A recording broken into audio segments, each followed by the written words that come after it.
Hello, comment ça va? En ce moment vous me le demandez beaucoup, donc je vous propose de faire une vidéo dans laquelle je maquille uniquement mon teint. Je vais vous montrer toutes les étapes que je fais pour me sentir un petit peu plus fraîche. Avant toute chose, je sais pas si tu remarques quelque chose au niveau de mon teint, je le trouve plus glowy, plus lumineux, et en fait j'ai trouvé un produit miracle, donc autant te le dire maintenant. Ça fait maintenant 1 à 2 semaines que j'utilise le Glow Radiance Booster de chez Ilamide. C'est une marque qui appartient au groupe DCM, et dans le groupe DCM il y a The Ordinary. D'ailleurs le packaging ça y ressemble un peu quand même. Et ce qui se passe dans ce produit c'est qu'il y a un truc assez spécial, je vous le lis. Ce produit contient un dérivé de framboise qui représente une alternative au DHA, un ingrédient hautement bronzant. Se laver les mains après utilisation pour éviter que la teinte du produit colore les mains au fil du temps. Faites-le parce que moi j'ai les mains jaunes. Vraiment je trouve ce produit cool, je le mets jusqu'à mon cou, je pense que je vais commencer à le descendre. Mais bon voilà, je comptais quand même vous en parler étant donné que là on est dans une routine teint et ça y fait quand même quelque chose.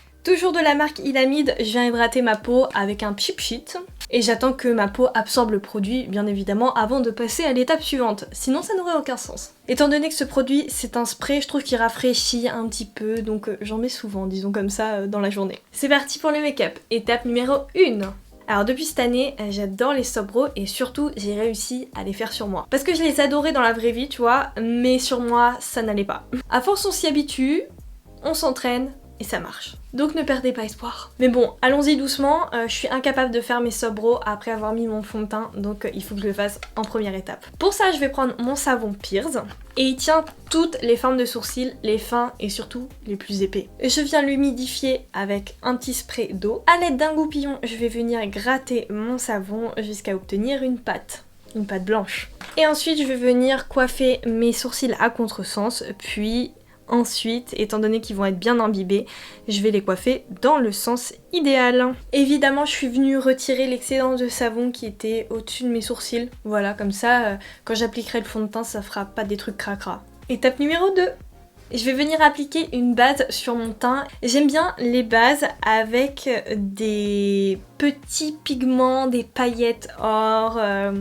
Bref, voilà. Voilà, c'est mon truc du moment. Et j'adore la base NYX Bright Maker. Elle est magnifique, elle a des petites paillettes or dedans. Mais je vais prendre une seconde base que j'adore aussi, qui est la Nice Honey Dew Me Up. C'est un peu sous forme d'huile cette fois-ci.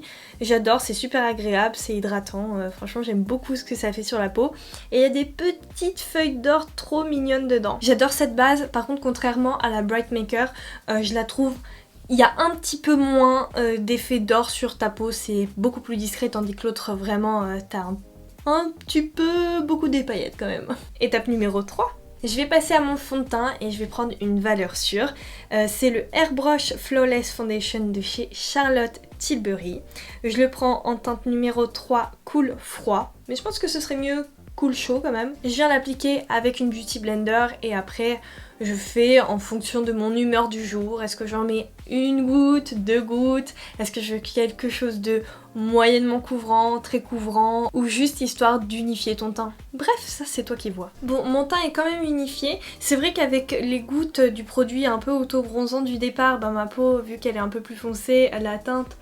Elle correspond quand même, mais c'est pas la plus adaptée, c'est-à-dire que je pense que là pour le coup il faut que je me prenne la teinte bien chaude. Étape numéro 4, je vais venir cacher mes cernes. Et pour ça j'utilise l'anti-cerne, le Can't Stop Won't Stop de chez NYX. Attention, c'est un anti-cerne mat, c'est-à-dire que quand tu l'appliques, il faut que tu le laisses sécher quelques secondes, genre quand même 20 à 30 secondes, et ensuite tu l'étales parce que il va faire bouger ton fond de teint qui est juste en dessous.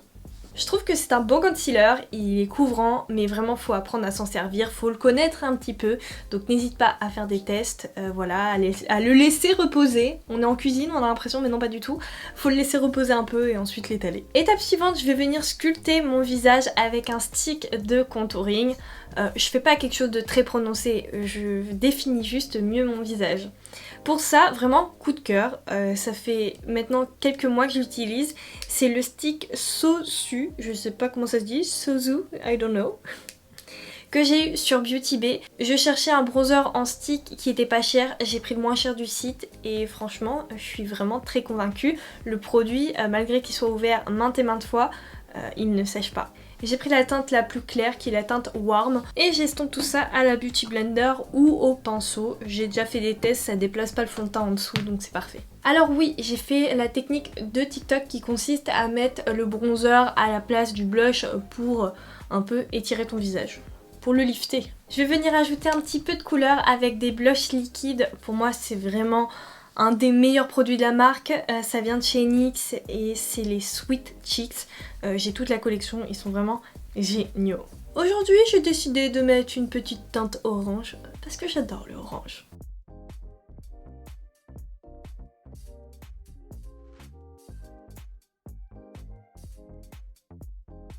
Bon, j'avoue, étant donné que je suis un petit peu une pigeonne, j'ai acheté moi aussi le spray pour les cheveux, normalement c'est pour les racines, hein, de chez L'Oréal pour me faire des taches de rousseur. C'est un coup de main à prendre, ok? Parce qu'au début c'était horrible. Maintenant je pense que j'y arrive un petit peu à appliquer les taches de rousseur, mais il y a quand même une marge d'erreur. Voilà, faut faire gaffe. J'ai grave hésité au niveau des teintes, mais dans mes souvenirs, une copine à moi m'avait dit brun, donc j'ai pris châtain foncé. Donc voilà ce que ça donne. Aujourd'hui j'ai décidé de mettre des taches de rousseur à ce niveau-là et de pas trop les éparpiller partout. Heureusement si tu te loupes un petit peu sur certaines zones, tu peux juste les atténuer avec ta Beauty Blender. Ça c'est cool. Ça y est, il est enfin l'heure de poudrer mon teint. Donc c'est vrai que moi j'aime pas trop poudrer mon teint parce que je trouve que c'est dommage que là tout le travail qu'on ait fait en amont pour essayer d'être à peu près naturel, on va tout venir foirer avec la poudre parce que la poudre ça se voit, hein. Quoi qu'on en dise, ça se voit. Mais grande trouvaille, dernièrement j'ai pris le fond de teint en poudre Urban Decay et j'aime bien. Ouais, j'aime bien. Étant donné qu'il est compact, je trouve qu'il est un peu moins voyant sur la peau.